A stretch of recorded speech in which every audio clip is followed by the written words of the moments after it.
Burnett? Hindi niya mapigilan na hindi lumakas ang boses niya. Yeah, what do I have to know more about? It was clear that Emberlyn was my cousin. Anak siya ni Mami na kinuha ni Darius. Pinaampon. Kinuha ko ni Darius kay Mama Sidera at ibinigay ako kay Mami. At ang anak ni Mama Sidera pinalitan ng patay na sanggol. But it was me. So what was the confusion? Alin ang hindi malinaw sa lintik na journal na yon, Nino? Tell me.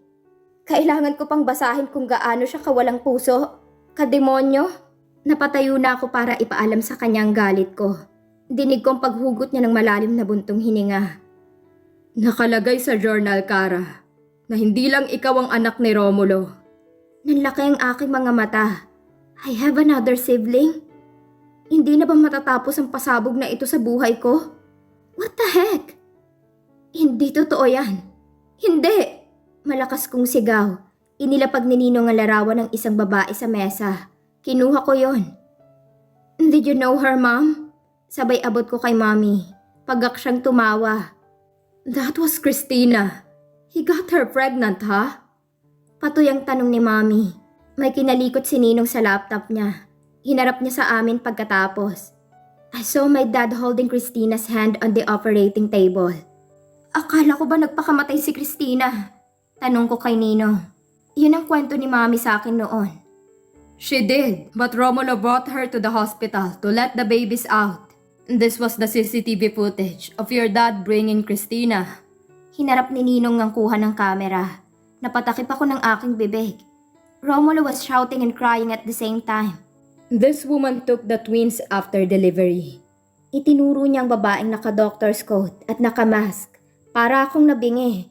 Nanigas ang aking katawan. I am trembling at the prospect of having older brothers. Mapait akong ngumiti. Kailan ito nangyari, Ninong? Wala sa loob na tanong ko. Biglang umikot ang aking paningin at dumako ang mga mata ko sa oras. Buwan at taon na nasa itaas ng camera recording. I have 2 older brothers? Hindi ako makapaniwala. This is the paternity test for Emberlyn and you, Kara. Inabot yun ni Ninong sa akin. I got the copy. Dagdag pa niya. Ito ang ibang dokumento na hindi kasama sa nasunog at ninakaw sa mansyon niyo sa Bulacan. Itinulak yun ni Ninong na patungo sa direksyon ko. Sinundan yun ng isang DVD tape. Maybe this will help to give you more clarity, Clara. Malungkot na sabi ni Ninong. As we walk out of Ninong's office, gulong-gulo pa rin ang utak ko. Kinuha ko ang aking telepono. Tinawagan ko si Clint. Nakailang ring yon bago niya sinagot. Clint, did you know about my other siblings? Diretsahang tanong ko. Clint, nanginginig ang aking buong katawan. Anak, kumalma ka muna. Malumanay na suhestyon ni Mama. Napatingin ako sa kanilang dalawa ni Mommy. Saka pa lang ako natauhan, binaba ko ang tawag. Hindi ba ito matatapos, Ma? Ang sakit-sakit na. Anong kasalanan ko? Bakit sobrang parusa ng Diyos sa atin? Niyakap niya ako ng mahigpit. Pinisil ni Mommy ang aking kamay. Tumingin ako sa kanya. Mom, why is this happening to us? Kumalas ako kay Mama at lumuhod sa harapan ni Mommy. Sinapo niya ang aking muka. Is it amazing that you have 2 brothers? Pinasigla niya ang boses nito. Pagod na ako, Mommy, sa lahat ng revelasyong ito. Himutok ko sa kanya. Umiling-iling siya at pilit ngumiti. Kara, I know is a fighter. Show me the old bitch, Kara. Komento nito at sinundan niya ng mahinang tawa. I know she's trying to lighten up my emotions. Higit ano pa man silang dalawa ang mas biktima sa pangyayaring ito. But they still have a reason to smile and look on the bright side. Ma, tila naiinis ako sa sinabi niya, pero tinawanan lang ako. We have a mission to do, Kara. Find your brothers. They deserve to know that you exist. You all have the help you can get. Anong silbi ng pera mo at ang pinakamagaling na kumpanya ni Clint, ha? Pagkonsuelo nito sa akin, pilit na pilit ang ngiti nito. The encouragement was enough for me. Monday will be good for me. Ito ang paulit-ulit kong bulong sa aking isip. I am nervous as hell. First day of work. Hanggang ngayon wala pa rin akong balita kay Clint. He may be busy. Pag-apa ko sa lobby, everyone just stopped. They look at me from head to toe. There are more than 500 employees in my company. including anchors, TV hosts, and technical staff. I removed my shades and met their eyes one by one. I want them to know who I am. Fear me. That was the look I wanted them to see. Huminto ako sa tapat ng elevator. Lahat ng nag-aabang doon biglang umiwas at pinauna ako. Good morning, Miss Ledesma. Dinig kong bati sa akin. Hindi ko sinagot yon or tinapunan ng tingin. Every time I hear my last name, nandidiri ako. Soon his name will be forgotten. Kahit ayaw ni Ninong inasikaso niyang mga papeles ko, gusto kong burahin sa mundong apelyidong ito. Pagtigil ng elevator sa pinakamataas na floor, kung saan ang aking opisina, sinalubong ako ng aking secretary. Good morning, Miss Cara. Bati nito sa akin. I smiled at her. Lumiwanag ang mukha niya. What's your name? Casual kong tanong. Clarissa po, or Clarice of your choice. Sagot nito. Tumango ako. How long have you been working with Romulo? Gusto kong masuka bawat banggit ko ng pangalan ng taong kinamumuhian ko. 10 taon po. Tumigil ako at sinuri siyang mabuti. Maganda. Baka pati ito biktima ng hayop kong ama. Inabuso ka rin ba niya? Tiratsahang tanong ko. Walang kapreno-preno. Mas mabuting alam ko na agad. Nagulat siya sa tanong kong yon, pero agad umiling. Good. Pumasok ako sa aking magiging opisina. Amoy kong umaalingasaw na kawalang hiyaan ni Romulo. Get maintenance to remove everything from this office. I want this to be done tomorrow. Or better yet, renovate this office. Leave no trace of him. Grayish-white motif. Walang kagatol-gatol kong utos. Agad akong lumabas. Pero nakagip ng aking mga matang larawan namin noong nasa beach. Burn that photo. Do not leave a trace of him in this office. I will be using the conference room from now until this office is done. Is that understood? Seryosong tanong ko. Yes, Ma'am Cara. Maagap niyang sagot. Call me Cara. Yun lang at nilampasan ko siya. Nireview ko lahat ng iniwan na dokumento ni Clint. Upcoming events, project, shows, even the financial status of the company. Hindi ko na namalayan na magla-lunch na. Katok sa pintuan ang kumuha sa aking atensyon. I heard this is your first day. Nakangiting sambit ni Christian. He had a corporate look that made him very appealing. Christian, ang bilis ng marites sa'yo. Nakakagulat naman na pasugod ka kaagad sa teritoryo ko. Biro ko sa kanya, tumawa lang ito. I need to be the first to see this gorgeous woman on her first day at work. Pagyayabang nito. So you traveled 20 minutes just to see this? Sabay turo ko sa aking sarili. Oh yeah, I wouldn't want to miss this for the world. Dagdag pa niya. It made me smile. Yabang mo. Sabay hampas sa balikat niya nang makalapit ako. For you, by the way. Sabay abot ng carnation bouquet sa akin. Huwag mong sabihing manliligaw ka agad sa first day ko. Pambubuking ko sa kanya. Kita akong pamumula ng pisngi nito. Dami mong alam. Halika na, yayayain lang kita mag-lunch. Inumang niya ang kanyang braso sa akin. Pagdaan namin sa mesa ni Clarissa, inabot ko sa kanyang bulaklak. Please put it in a vase and bring it to my temporary office. How is the renovation going? Agad kong tanong. Miss Cara, mga 3 araw raw bago matapos ang renovation. Sabi ng engineer ng construction company na nakuha ko po, hindi daw kaya ng maintenance na gawin ito. Imporma niya sa akin. Tumango ako. Okay then.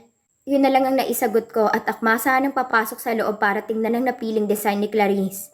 Nang bumukas ang pintuan at iniluwa doon si Leander, shock consumed me.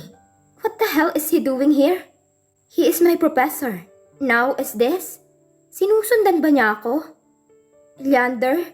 Itong unang lumabas sa bibig ko. Cara. Seryosong tugon nito. Napadako ang tingin niya sa kamay ko na nakasukbit sa braso ni Christian. Kasunod ang paglitaw sa gunita kong huling halikan namin sa lake ilang linggo nang nakakaraan. Shall we, Cara? I am famished. Paalala ni Christian sa akin. Kita kong pagtiimbagang ni Leander. Yes, we should. Tugon ko at tinalikuran si Leander. Hindi na ako nagpaalam dahil nagwawala ang tibok ng aking puso. Nang pumasok kami sa elevator pala, isipan pa rin sa akin kung anong ginagawa niya sa opisina. Bulyaw ng utak ko bago nagsarang pintuan ng elevator ko. Alangang doing the renovation thing. Nagtama ang aming mga mata. He seems off again. Christian brought me to the famous Italian Lombardi's resto nearby in the office. Pinaghila niya ako ng upuan. Such a gentleman. Thank you, saad ko. You're welcome, madam. Pabirong sagot niya. Ilang minuto pa dumating naman ang order namin. Nasa kalagitnaan na kami ng aming pananghalian ni Christian. Nang umupo si Leander at ang kasama niyang sopistikadang babae sa katapat ng aming mesa, biglang uminit ang ulo ko sa hindi malamang dahilan. Selos ka, girl? Tanong ng utak ko. Hindi ko na pinansin yon. Stalker yarn? How's the food, Kara? Nakangiting tanong ni Christian. Oh, I love it. I ordered Rialto pasta and rib-eye steak. Pinunasan ni Christian ang gilid ng labi ko. You've got some sauce, he said. Pilit ang ngiti ko. Nagpaalam si Christian na gumamit ng banyo at sumang-ayon akong gagamit din. Nadaanan ko ang mesa ni Leander, ngunit hindi niya ako tinapunan man lang ng tingin. Asa lang. Mabali akong binuksan ang pintuan ng toilet. Napasandal ako doon ng ilang segundo bago magpa siya ng magbawas ng panubigan. Dinig kong may pumasok. Dalawa naman ang cubicle. Paglabas ko, nakasandal si Leander sa lababo at nasa dibdib ang kanyang braso. Sinalakay ako ng kaba. What the hell are you doing here? Hindi ka naman siguro bulag para hindi mabasang ladies room ito. Mataray kong imporma sa kanya. Itinapat ko ang aking kamay sa faucet. Ngunit bigla na lang inangat ako ni Leander at isinampa doon. At walang kaabog-abog na nilumukos ako ng halik. Nagpumiglas ako, ngunit hinuli niya ang aking mga kamay at inilagay sa aking likuran, habang ang isang kamay niya ay nasa bato ko, para hindi ako makawala. Those kisses were rough, as if I was being punished. A moan escaped my mouth, as Leander slowly changed his face. Ginalugad niya ang loob ng bibig ko at pinakawalan niya ang aking kamay. Sinapo niya ang aking muka and kissed me tenderly.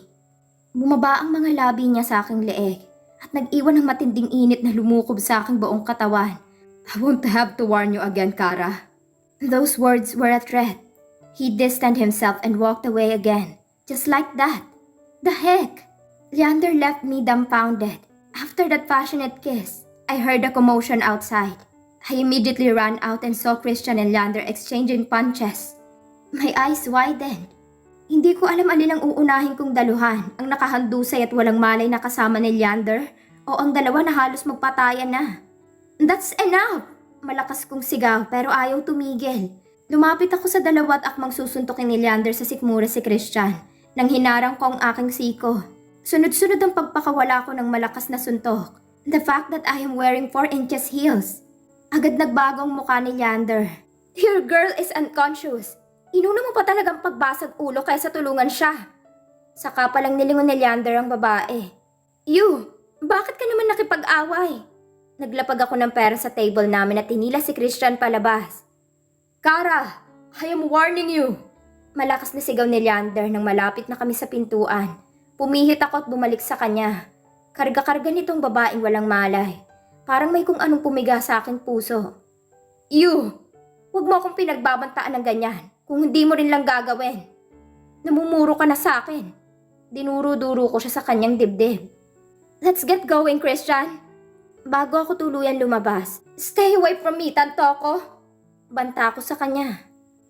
Pagdating namin sa aking opisina, pinagtitinginan kami ng aking mga empleyado. Sino bang hindi? Putok ang labi at may black eye si Christian. Bakit ka nakipag-away sa Leander na yon? Sita ko sa kanya nang nasa elevator kami. He threatens me, Kara. But I am from Montreal, and threats won't scare me anymore. Simpleng sagot nito. Iba rin ang angas mo no? Pektos ang kita makita mo. Hinila ko siya palabas nang tumigil ang elevator. Clarice, bring me a first aid kit and ice, please. Hindi na ito nagtanong, pero puno ng pagtataka ang mukha niya.